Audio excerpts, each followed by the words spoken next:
thanks for stopping by and checking out this photo manipulation that I'm going to be doing in this video. This is the image that we're going to be creating, and it's going to be somewhat advanced, and I'm going to break it up into two parts.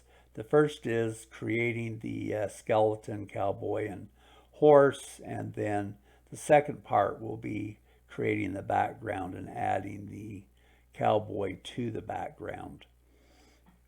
One of the things that we're going to be working with is displacement maps. And what a displacement map is, it helps you to make one layer look like it is laid over and conforming to the shape of the underlying layer. So in this case, we want to put these bandages on this horse and have those bandages conform to the shape of the horse. And we're going to do that using displacement maps, and I'll show you how we do that. There's some other cool lighting and coloring techniques that we're going to use in this video to get this overall spooky, eerie look that we're going after with this particular photo manipulation. So let's go ahead and get started. So the first step is you need to create a black and white layer of the layer that you want to be your base layer. So in this case, it's the horse, and we're going to want to lay those bandages on top of it. So we need to create a displacement map, which is a black and white layer of the bottom layer. And I've done that here, just added a black and white layer here, and then I've dropped the reds down to 29, bumped the yellows up a bit just to get some contrast.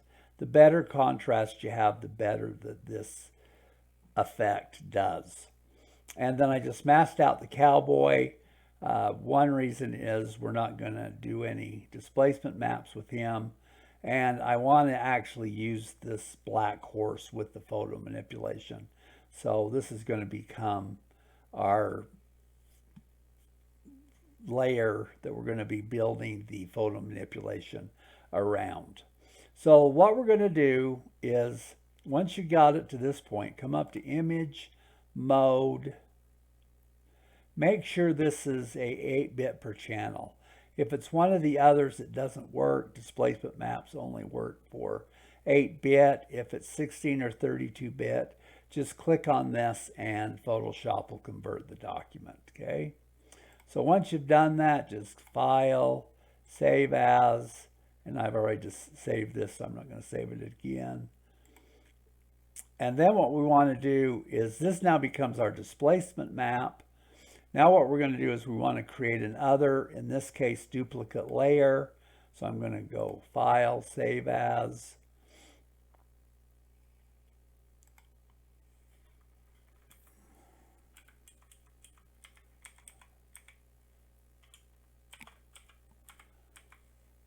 Skeleton Cowboy Demo. And hit Save. And now I have two PSDs that basically are identical to each other at this point. And now we're on the one that we're actually going to be creating the photo manipulation around. So we want to start by adding these bandages to the horse. So I'm going to drag on a bandage layer.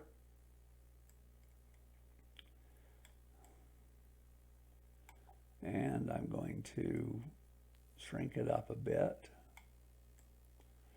We're actually going to need to do this 6 times. So I'm going to go ahead and create 6 layers by dragging the layer down to this plus. 2, 3, 4, 5, and 6.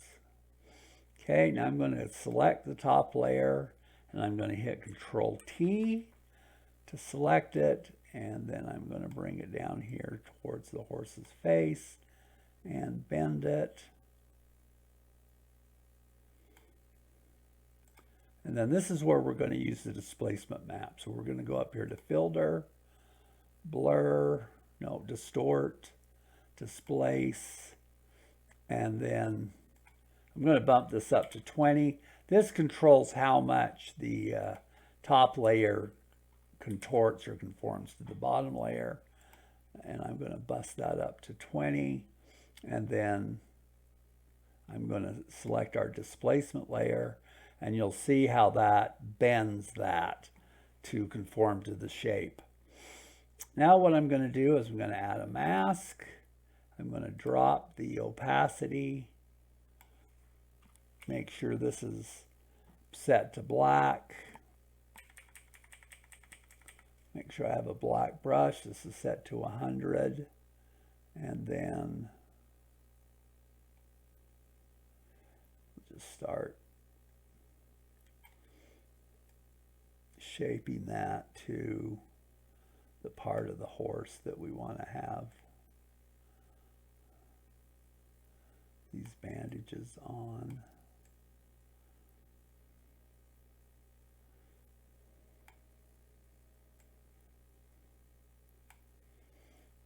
Something like that. And then I want the reins to be over the top. So I'm going to go ahead and just hit that opacity all the way down to 0. I'm using the bracket keys to make my brush smaller or bigger.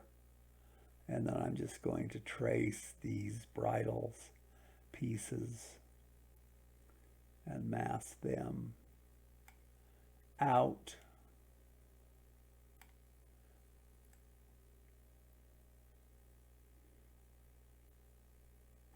And I want to do the eye as well.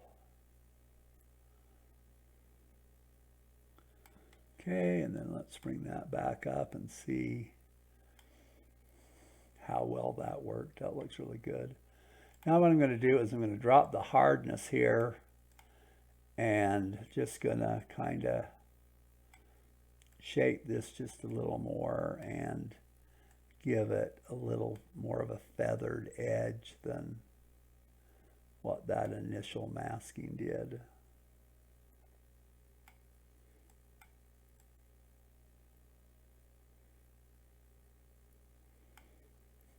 Okay. Now we're going to basically repeat that process 5 more times. So bear with me here. So I'm going to select my next layer. I'm going to go to Control T. I'm going to pull this down.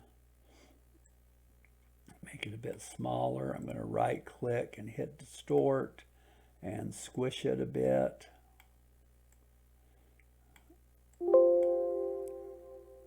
Hit check, hit Control T again so that I can manipulate it. And we're going to drop it down here on this horse's leg.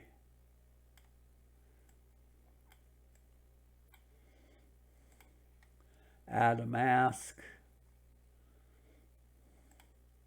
reduce the opacity, let's make this, and then go ahead and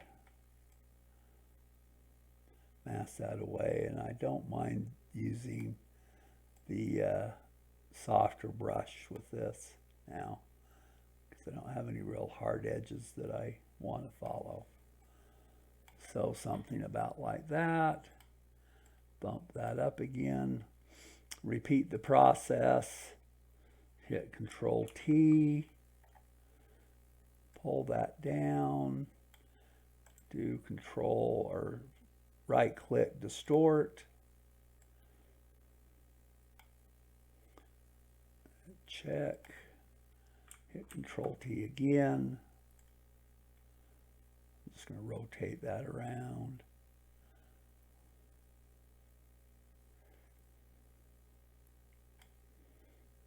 Hit check. Add the mask. Reduce the opacity on the mask.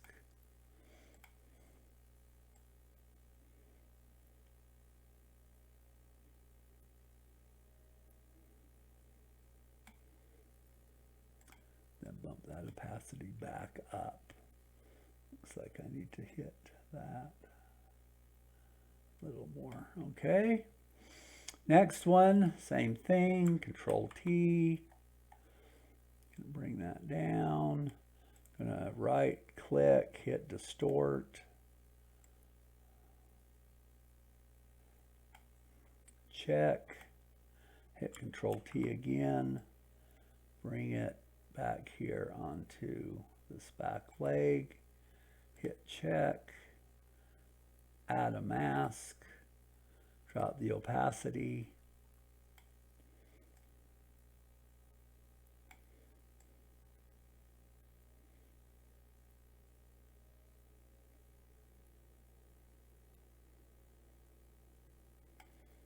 Okay, and then bump that opacity back up.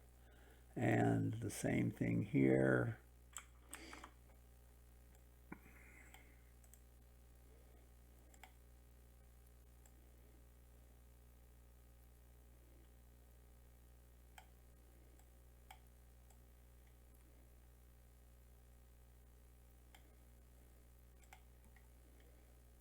Add the mask.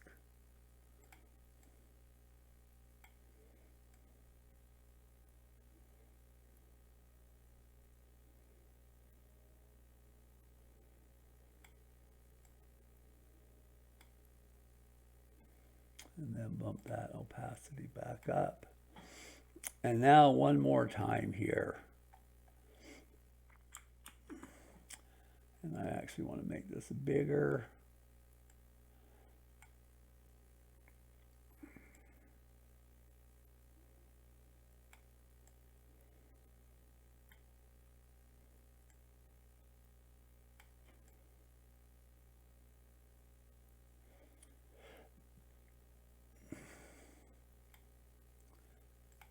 Check, add my mask, lower the opacity. And here I want a hard brush because I have these harder edges that I want to mask using the Cowboy here. So I want that to be more of a definite hard line between the bandages and the Cowboy. Again, I'm using my bracket keys to make the brush bigger and smaller.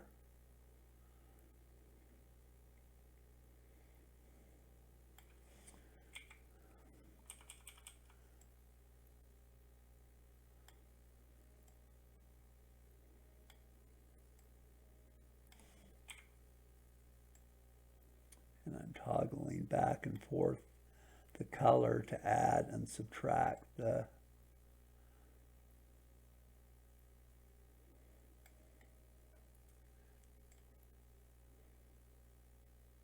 bandages. Sorry, got lost in what I was doing and forgot to talk there. Okay, and then while I still have this hard, I'm going to trace this rain down. Okay, now I'm going to make this softer.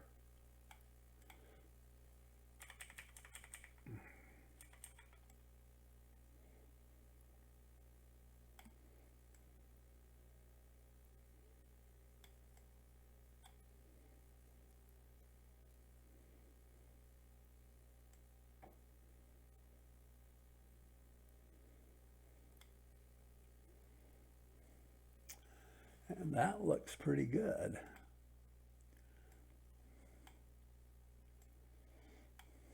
Now I'm going to group all of these together. So I'm going to click on this layer.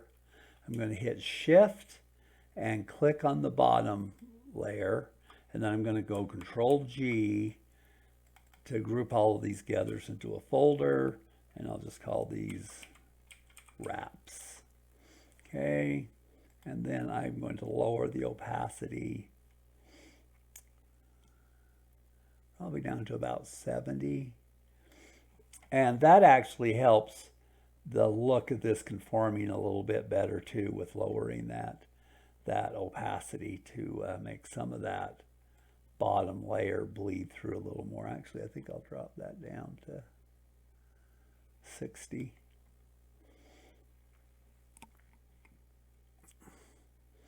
Okay, so there's our mummy bandages added to the horse here. And next step is we're going to add a handkerchief.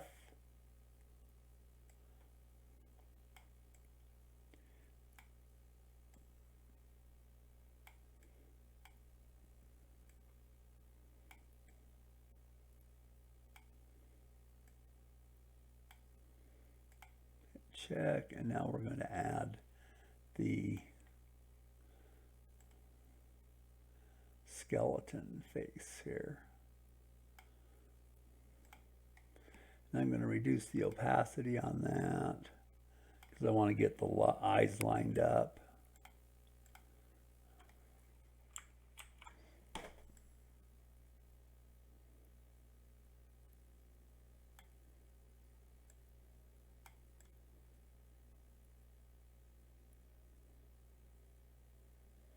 Okay, that looks good. Okay, I'm going to add a mask. Make sure I've got a hard brush to begin with. 100% opacity. And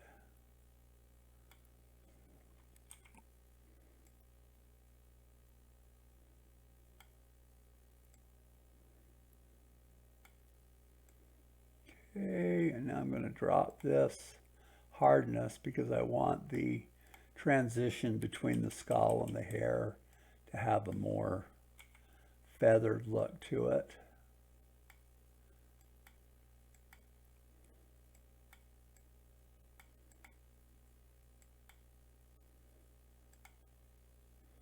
Something like that. And I'm going to go to that handkerchief. I'm going to hit Control T, and I'm going to move that up so it's more up underneath his chin. Maybe reduce the size of it a little bit.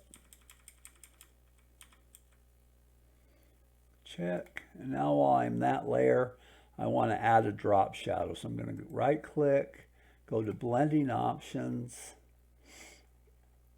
go down here at the bottom, hit drop shadow, and that's going to add a shadow here. This controls the direction. This controls how hard, how dark it is. The distance obviously is how far away we want it, and then the size is more of a feathering, so you can feather that how you want it. So that's about how I want that now. Now the same thing with the skeleton layer, going to do the same thing. And going to leave it the same settings that I had before. So that looks pretty good at this point.